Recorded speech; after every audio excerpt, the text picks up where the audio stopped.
এই 5 তারিখের পরে অনেকেই অনেক রকম কথা বলছে। বাংলাদেশের মানুষ কিন্তু গণতন্ত্র প্রিয়, যে যাই বলুন, নিজের ভোটটি দিয়ে নিজের পছন্দ মতো সরকার গঠন করতে চায়, যাতে করে তার পছন্দের সরকার জনগণের উন্নয়ন করে এবং এলাকার উন্নয়ন হয়, এবং যে নির্বাচিত হয় সে যাতে জনগণের সাথে আত্মার সম্পর্ক গড়ে তুলতে সক্ষম হয়, ওই ধরনের ব্যক্তিকে সবাই ভোট দিতে চায়, তাই না ভাইরা? আজকে দেখলাম কিছু কিছু লোক, কিছু কিছু উপদেষ্টা বলে হাসিনার মতো যে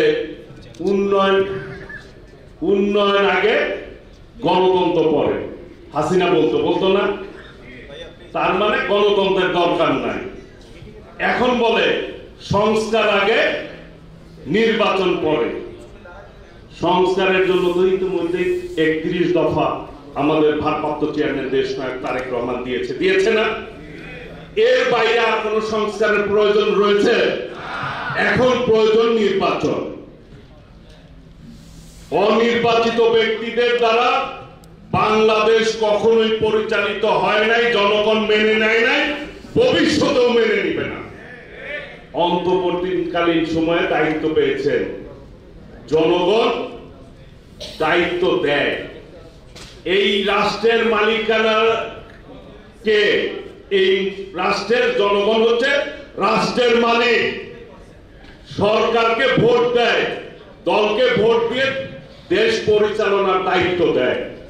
সেই দায়িত্ব পেয়ে অনেকে দেশের মালিক বনে যায়, নিজেদেরকে মালিক মনে করে। যখনই মালিক মনে করে তখনই স্বৈরাচার হয়, ফ্যাসিবাদ হয়। তখন আবার জনগণের দায়িত্ব হয়ে যায়, তাকে সেই দায়িত্ব থেকে সরাতে বাধ্য হয় জনগণ। আজকে বলতে চাই, জনগণ আন্দোলন করে, সকলে মিলে আন্দোলন করে এই অন্তর্বর্তীকালীন সরকারকে দায়িত্ব দিয়েছে পরিচালনার জন্য, একটি নির্বাচন করার জন্য। এখন যদি মনে করেন আপনারা এই দেশের মালিক হয়ে গেছেন, তাহলে ভুল করছেন। তাহলে এর দায়িত্ব পূর্বে যাদের হয়েছে যেমন আপনাদেরও কিন্তু পরিণতি তাই হবে। তাই হবে না? তাই হবে। কাজেই সাবধান হয়ে যান। জনগণ থেকে বিচ্ছিন্ন হয়ে বেশি দিন ক্ষমতায় থাকা যায় না, কেউ থাকতে পারে না।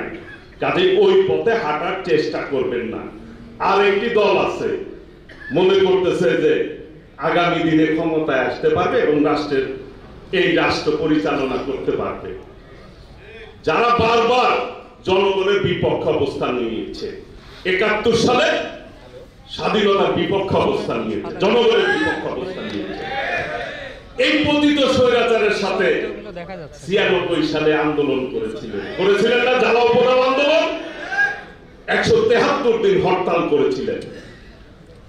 সেই সমস্ত লোকেরা যারা সন্ত্রাস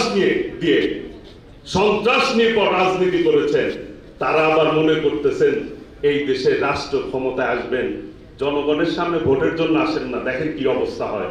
একবার বিএনপি কে ছাড়া ভোট করেছিলেন, 3টা সিট কপালে জুটেছিল। ভবিষ্যতে আমি চ্যালেঞ্জ করে বলতে পারি, ওই দলটি এখন যদি নির্বাচন করে কপালে একটি সিটও জুটবে না। কাজে বিএনপি অনেক দায়িত্ব নিয়েছে আপনাদের। এখন মনে করতেছেন বিএনপি বাইরে থাকবেন, বাইরে থেকে অন্যরকম চিন্তা করবেন। বিএনপি কিন্তু দায়িত্ব নিয়েছেন, আপনাদের অনেক দায়িত্ব নিয়েছেন।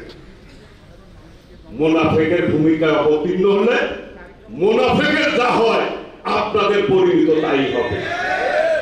বিএনপি এই দেশের জনগণের দল, গণমানুষের দল, গণতান্ত্রিক দল। বাংলাদেশে আমি মনে করি সবচাইতে আধুনিক উদার গণতান্ত্রিক হচ্ছে বাংলাদেশ জাতীয়তাবাদী দল বিএনপি।